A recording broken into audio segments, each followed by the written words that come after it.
I'm just calling to say, and here's another thing, and this is what your mother must be embarrassed. All right, I hear your voicemails. We've gotten so many that it's time to do another batch of where you're coming from.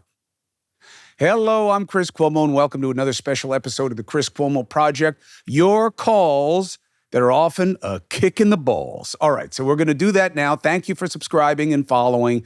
Thank you for checking out News Nation weekday nights, 8 and 11 p.m. Eastern, okay? Checking out the free agent merch, like it. YouTube channel, growing, cool, and free. So you made your calls. Greg had to listen to them. And now you're going to yap at me, and I'm going to yap at you. Let's get after it.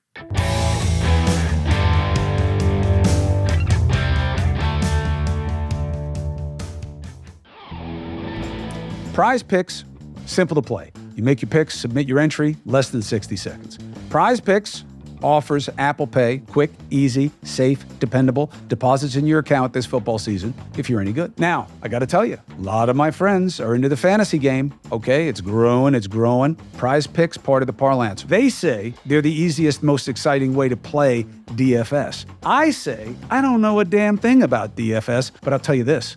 I can use Prize Picks. I went on the site. I could pick a player from two different sports and two different positions, whatever it is. And all I'm doing is me against the numbers on whatever the projected performance is in a specific category, and I make my picks. So go to prizepicks.com/CCP, use that code CCP, Chris Cuomo Project, and you'll get a first deposit match up to $100. Again, prizepicks.com/CCP, use the code CCP for a first deposit match up to $100.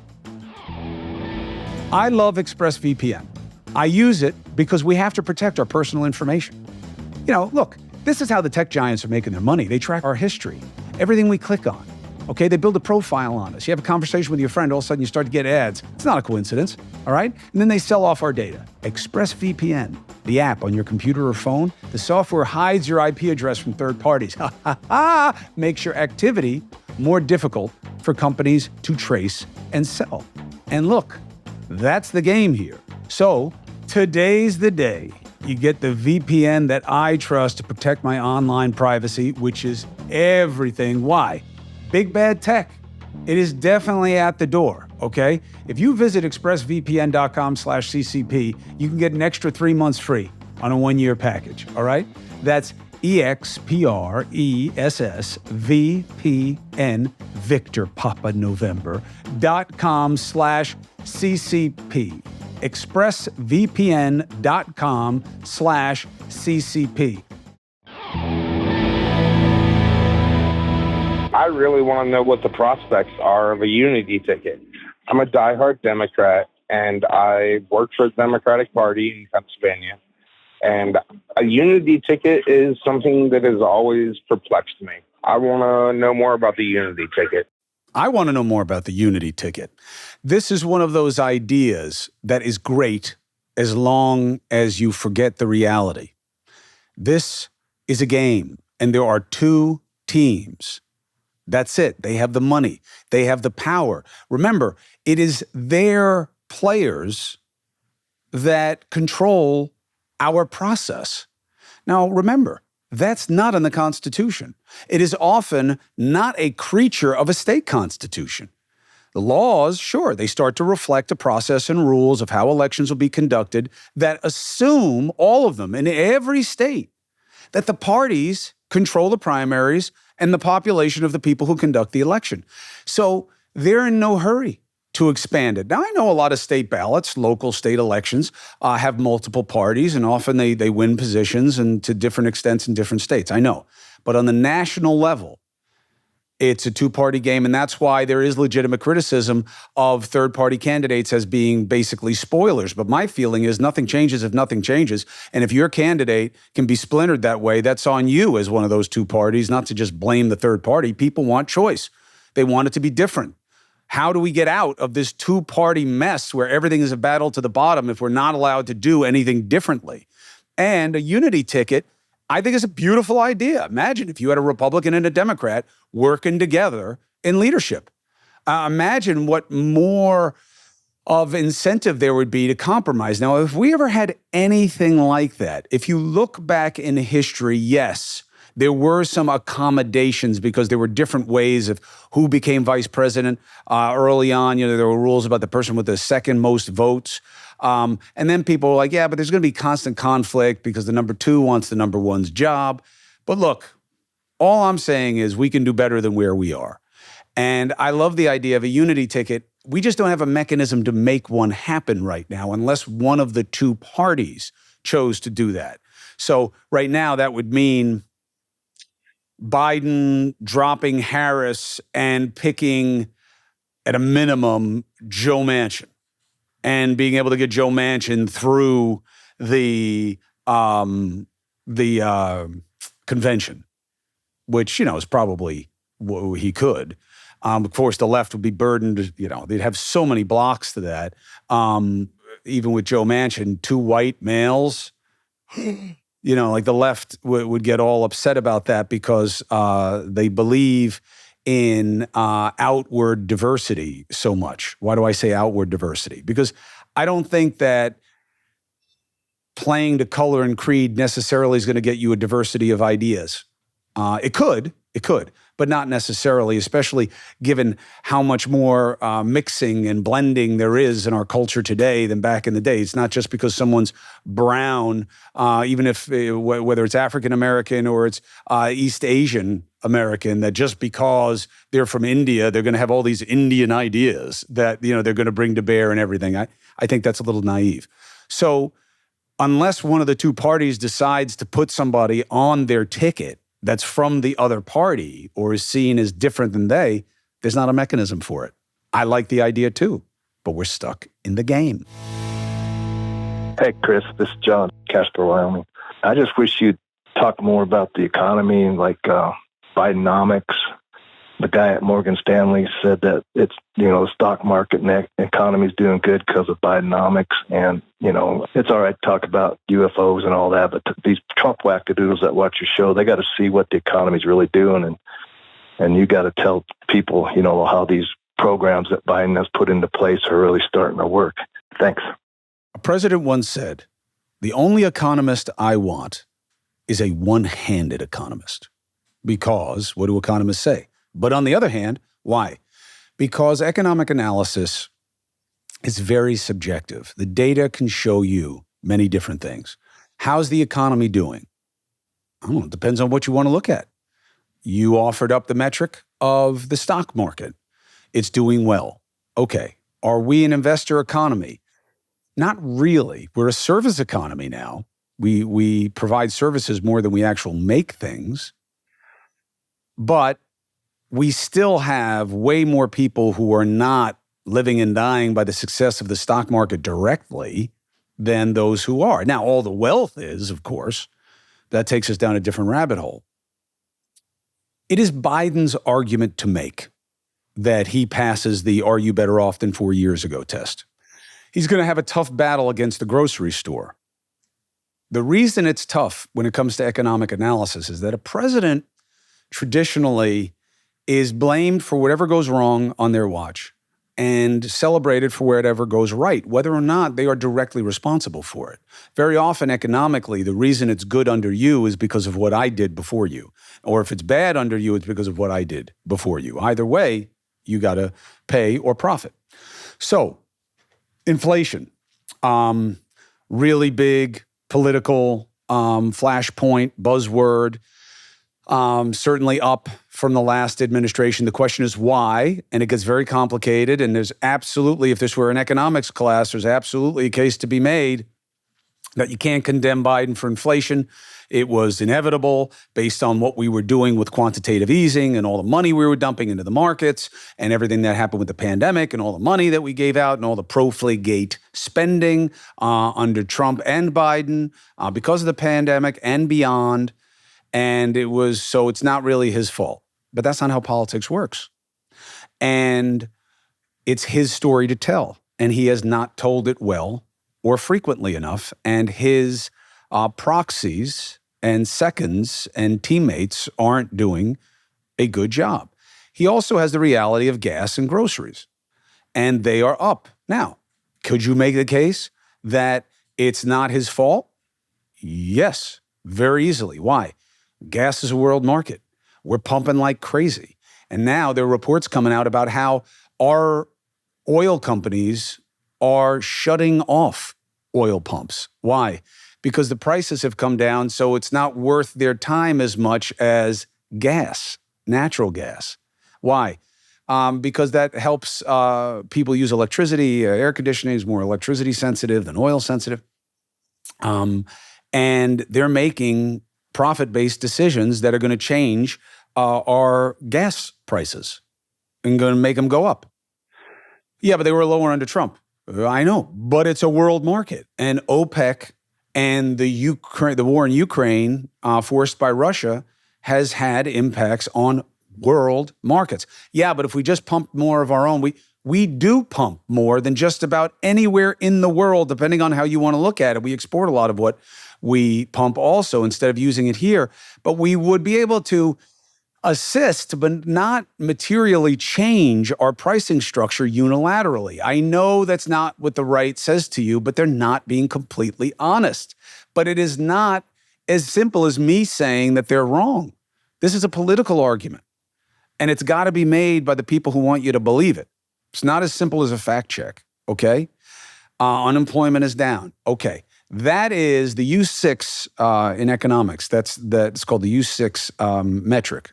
Unemployment is, to me, the most deceptive metric that we use in a very deceptive game of economic analysis. Why? Unemployment is people who don't have jobs, but also people who have stopped looking for jobs and people who are underemployed. What if I used to have a job that paid me $10 a week? I now have to have 2 jobs to get $10 a week. Am I employed? Yes. I'm in fact taking up 2 jobs that you may count. But I am underemployed because I'm having to work more to make the same or maybe even less. Temp workers, a lot of them fall into this. Freelancers, a lot of them fall into this. So the U9 is the real number. The hell is that? The U9 is the underemployment. You got to look at the whole picture. Are these an influx in retirees? That's going to change your unemployment rate. Now, but the number's really low, Chris, so everything you're saying is irrelevant. Well, no, because I'm talking about you having the full picture. And the number being low is certainly a good number to be low. It's good for unemployment to be low. Full employment, which is the balance of people that you need in the workforce versus not, that changes the analysis also. The point is, this is good under Biden, but he's got to make the case, not me. And we have jobs, but we are running out of workers because we're not training people here. And we have a weird education system that teaches you lots of things that aren't going to get you a job and that you're not going to learn in a job. And I do think we need to rethink education, certainly secondary education. College is not the golden ticket that we once thought it was. We ignore the trades here. We see them as less than. You know you do. Do you want your son or daughter to be a lawyer or to be an electrician? Be honest. Why do you think lawyer? Prestige, profession, wealth. Not necessarily. My waitress the other night was a woman who had just graduated from my law school alma mater. Why is she waiting tables? Well, because she can't get a job as a lawyer, that's why. Why? Because the market is saturated. That's why. Oh. We're desperate for construction workers. I'm not saying that she should be a construction worker. That's her choice. But I'm saying, you want to make money? You go where the needs are. And let me tell you something. You know a trade, you got a job for life. And if you're entrepreneurial by nature, you could live a great life, be a millionaire, decamillionaire. Why? Well, how many toilets am I going to clean? No. You start a company and you get other people to do the toilets who have the same trade skills as you. You're an entrepreneur, not just a tradesman. And by the way, there'd be nothing wrong with being that anyway. Everything's changing, AI, all this stuff. Guess what AI is never going to do? Unclog your plumbing.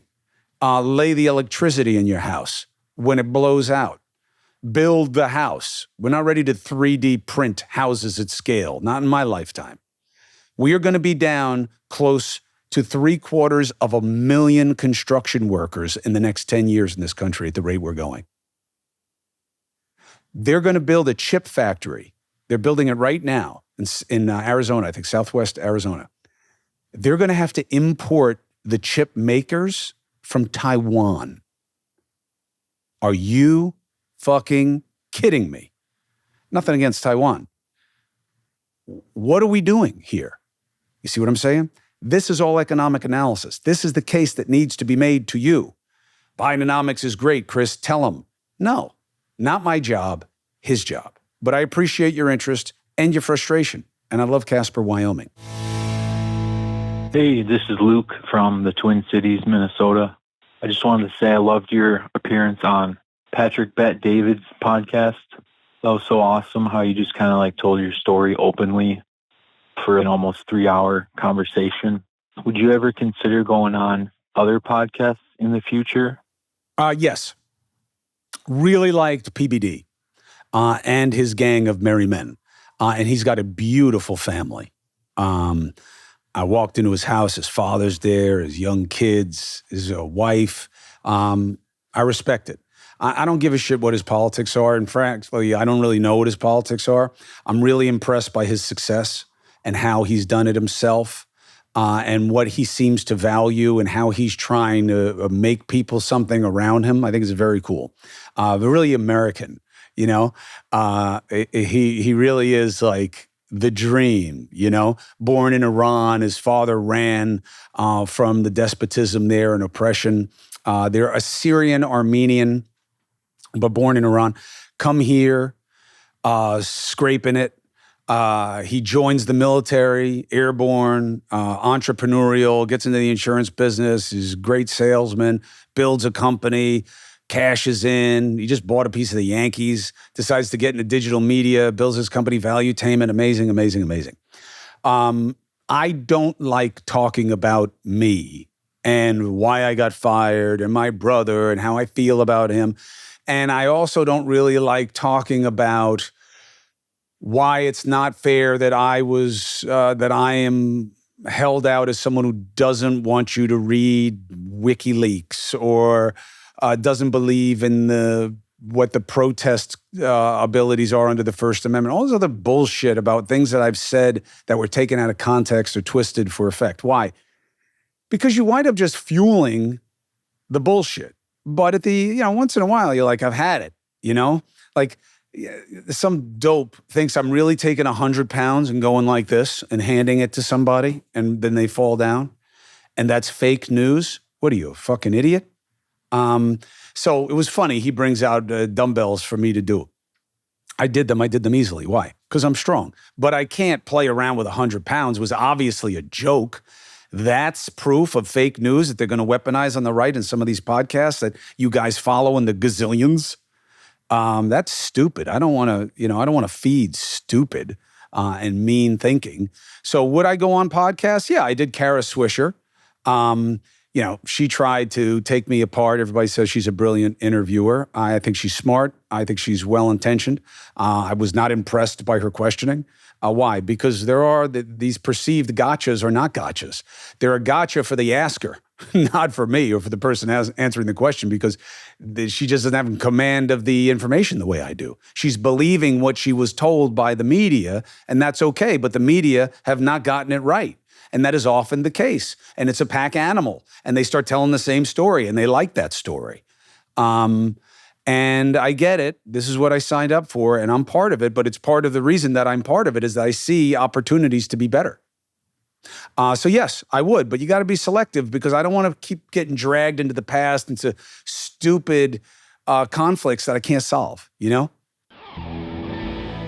Our next partner, AG1, the daily foundational nutrition supplement that supports whole body health. You know I'm in, baby. One scoop, one and done. Why? Easier, less expensive, don't have to figure out the combinations because they did the science for us. It's as simple as that. It works for me. You want to take ownership of your health? Starts with AG1. Try AG1, you'll get a free 1-year supply of vitamin D, 5 free AG1 travel packs, and that's just with your first purchase. How? Good question. drinkag1.com/CCP. drinkag1.com/CCP. Check it out, please. Did you see the response to how I treat you and someone saying that I'm not nice to you? Yes.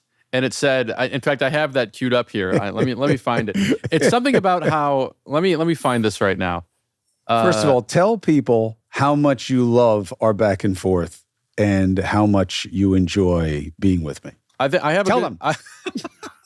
I have a good time when I come here, if for nothing else, because of the free sandwiches and these fake peanut butter cookies you just gave us. They're these like weird, like it's part of that diet thing you're trying out from Dr. No, I can't have them. Oh, you can't? Okay, so you're passing them off on me because Yeah. they do not taste like peanut butter cookies. They taste like Even though they're ingredients- only made from peanut butter and like fruit juice. Yeah, great. Well, they've put the Legos together incorrectly. It does not taste like the ingredients that it should.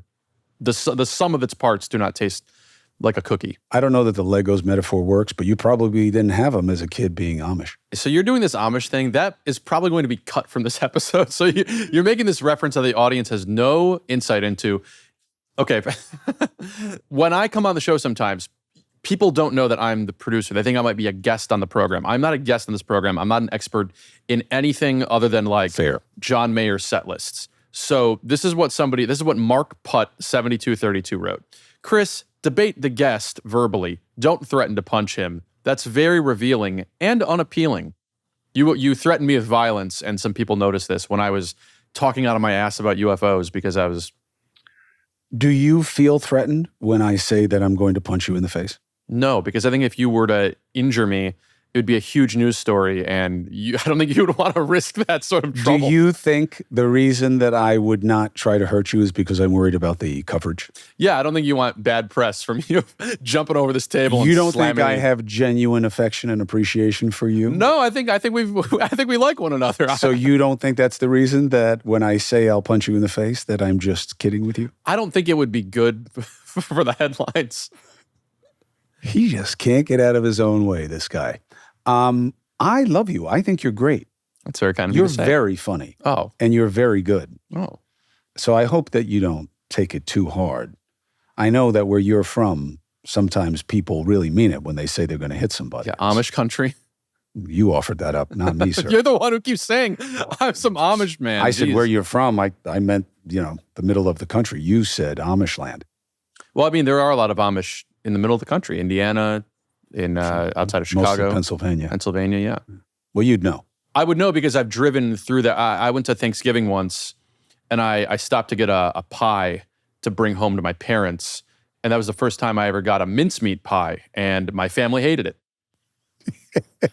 They didn't like it. I stopped at like some Amish bakery, and they hated the pie. Is that why you're so touchy about being called Amish? No, I was just like, I thought they were like specializing, we don't really do a lot. So we have these like. Did you think to ask them when you were driving through, why would I want an Amish chicken?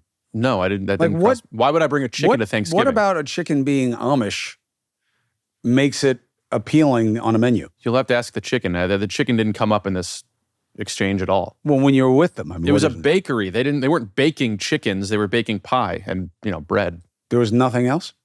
No, it was a baker. It was not They a make farm. furniture? It Was wasn't there any furniture there? There was furniture in the room, but they Were weren't there Dutch selling it. ovens there? No, that was Are you sure? just in my bedroom. Oh, disgusting. I love you too. You're a very good man. You're very nice to me, and I enjoy doing the show. And I don't think he's going to try to injure me. You are much bigger than I am. Height wise, I'm like an inch taller, but Yeah, for sure. All day. yeah, And you're young. I'm relatively young. And you got that Amish rage in there. See, from there all it the is. repression. Okay, we're gonna cut this right. We're not doing this anymore. Okay, here's some YouTube comments. This is from your video about the Supreme Court. Lamplighter 5545 writes, generally, I think Chris is spot on with most of what he's saying about the Supreme Court and reform, but I do have a nit to pick. It's not just with Chris, but with most of the media. Everyone keeps pushing better financial disclosure, but that misses the point. Supreme Court justices make $285,000 per year plus full benefits. Through speaking engagements and books, they can earn even more. That isn't peanuts. There's no reason that they should be allowed to accept any gifts at all. It's called government service for a reason. You're not supposed to get rich doing it. Agreed. I have never said anything different than that. I've said they all do what you're seeing. And the idea that they don't is a charade. And the idea that they're going to self-police is absurd. And I have no problem with anything you're saying. I'm saying something else, which is the vetting for the judges, the justices, must change. There is one of the vestiges, this is broken down also, but the only thing that comes close to a culture of accommodation and cooperation between the two parties comes to when their justices are there. Now, that changed with McConnell blocking Merrick Garland, right? And starting to play dirty pool even with this appointment. They didn't used to do that, other than Bork and, maybe a couple others over modern history.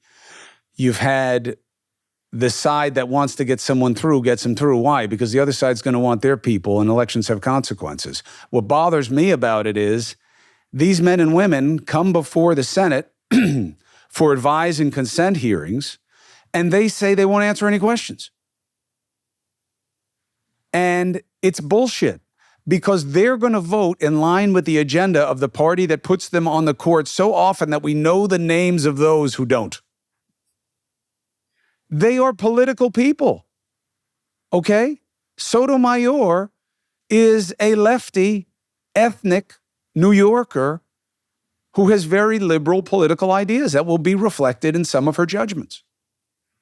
Amy Coney Barrett is a staunch Catholic conservative advocate for conservative politics. That's what she's going to be on the court. So have them disclose it. Oh, I don't have any opinion. I'd have to see the case. Oh, that's stare decisis. Stare decisis means it is decided until they decide to decide differently. So let's just dispense with the illusion that feeds a delusion and know these men and women for what they are and are not, so that you have clear eyes on what they're going to see and what they're going to say. There are judges who are elected all over this country who make cases about political cases during their campaigns about what they're about and what they're not. You think these guys are any different? They're just not held to that standard. From a recent YouTube comments episode where you talked about separating your opinions as a person in the newsroom and things like that, Gordon Beskinen 709 writes, there needs to be an accountability law in America, both for journalists and all government officials. What does that mean? What are you going to hold them to account for? Being wrong? Lying, which is different, which I can't believe how often people confuse the two or think they're the same. Really? If you get an answer wrong, are you intentionally getting it wrong for the purposes of deception to someone who had the right to know the truth? That last little part is really important, by the way. I call that the Santa Claus. No? Because when we are teaching our kids, why would we engage in something that we know is not true? Well, it's about the spirit of generosity. It's about what we decide to make it about, and it's about what helps them form their understandings and their sensitivities and ideas at one point in their development. Oh, well, aren't you lying? Well, they don't really need to know what the truth is because they can't absorb it the same way I want them to absorb this mechanism of understanding the generous spirit and of giving. Okay, what does that instruct us about? Being wrong is not the same as lying. Okay, but what if you are lying? Okay, what are you going to do? It'd be almost impossible to find any workable standard in journalism and in politics. And also, we err on the side of speech.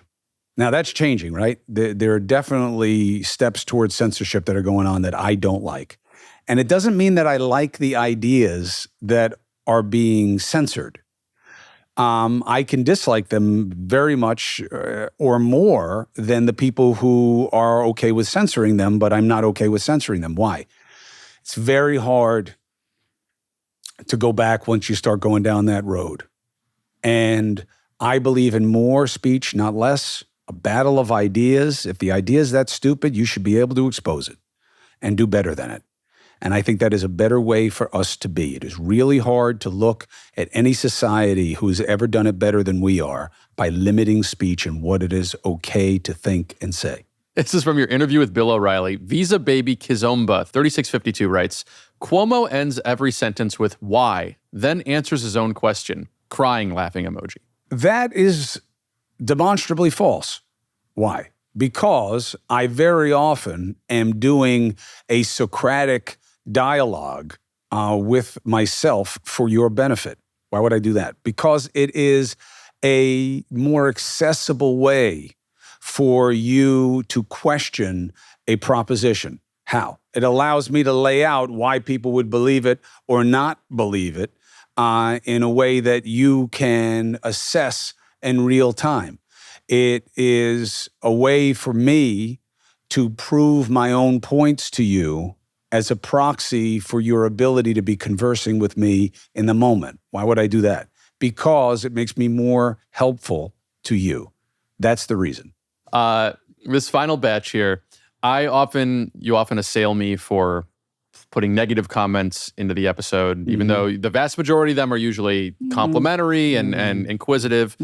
I want you to know that I, as the person who filters these, am also now on the receiving end of a lot of these, what you would consider to be negative comments. I'd like to read a few of these. I would love it. Liv Garces 6935 writes, Chris needs someone else to do these videos with. Yes. This guy is annoying and seems very uninformed. Anthony Crowley 2778 writes, this guest is denying what has clearing been seen. Skeptics now seem foolish. This is my favorite one. Yeah, this guy is no Tucker Carlson. You. Hey, where did you get your fake weights? And the guy in the purple skirt, are you really going to let him pick on you and threaten physically that you're not going to stand up for yourself? That's weak. Purple skirt? I think it was a typo of shirt. I was wearing a Grateful Dead polo style shirt, and he wrote skirt. I bet you that guy is physically, intellectually, and emotionally unimpressive. I don't know. His avatar is a motorcycle. What a punk. What a punk thing. You know, Mike Tyson is becoming more and more of a sage to me. Mike Tyson has a line where he says, the internet has made you people forget that sometimes what you say can get you punched in the face. And it's so easy for people to say, oh, how could you resort to violence? Hey, there are different forms of violence, okay? And the things that people are okay saying that they know have no constructive value, that are just designed to give them a false sense of self, of superiority, or of power, has gotten to the level of pathetic. And I think it was one of the most unseen risks of the internet. And I'm not saying that, people should be shut down, but I do believe that there should be a lot more shame in our societal construct. I think that people should be embarrassed. I think that people should have to represent who they are and what they are. Now, I get why I would lose that in a legal debate, that's for sure. And maybe even in a philosophical debate in a society that's almost bereft of any philosophy. But the idea of, they're not going to be as able to speak as freely if they have to say who they are. Their employer may see it. Oh, okay. But there's an up and a downside to that, right? And I just think that we're really not catering enough to it. This guy's a punk for what he said to you. Well, let me add to the discourse, along the lines of what you were just saying. This avatar reminds me of an old joke. What's the difference between a motorcycle and a vacuum? Where you put the dirt bag. Oh! That's from the Treasury of Clean Jokes by Tal D. Bonham and his famous lookalike. I like it. I think I just lost a huge portion of the audience with that joke. It's always made me laugh because it implies that people who ride motorcycles are the equivalent of Bunch of filth picked up off the floor. I am a motorcycle license holder, Okay. and I have owned multiple motorcycles. Okay. I am also known by many as a dirtbag. Oh, So maybe you're right. okay. Well, there we go. Thanks, Tal. Are we done? We're done. Great. Lunchtime. What kind of sandwich you want?